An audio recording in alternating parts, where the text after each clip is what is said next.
God was doing something new in my life when I had first heard about the Monday night revival meetings, and I was hungry for more.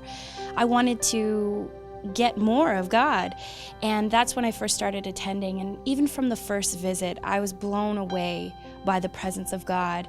Just the tangible feeling that God had in the room was amazing, and I was having my thirst quenched, but it was creating more of a hunger, and I didn't want to miss. I wanted to come as often as I possibly could, and I was experiencing changes that I'd never experienced before. It was one of those nights that I didn't want to miss, that I had come in hobbling on crutches after being at a kids camp. I had fractured my leg really badly and came in on crutches, and Pastor John looked at me and he said, "You don't have to leave the way you came in." And I believed him. One of those nights was the night that we just had a soaking session, and it was a couple of hours of worship.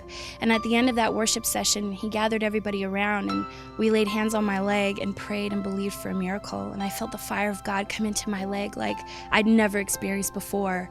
Just a few moments later, I was walking around the sanctuary without crutches and tears streaming down my cheeks because I experienced the power of God in a way that had never happened before.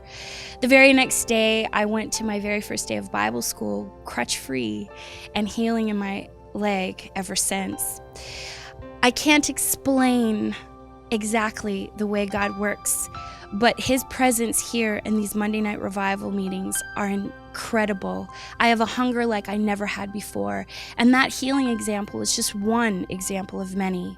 I've had emotional healing, restoration in my family, wounds that have been healed, and a hunger that I just cannot minimize in any way. I want more of God, and here is where it's happening.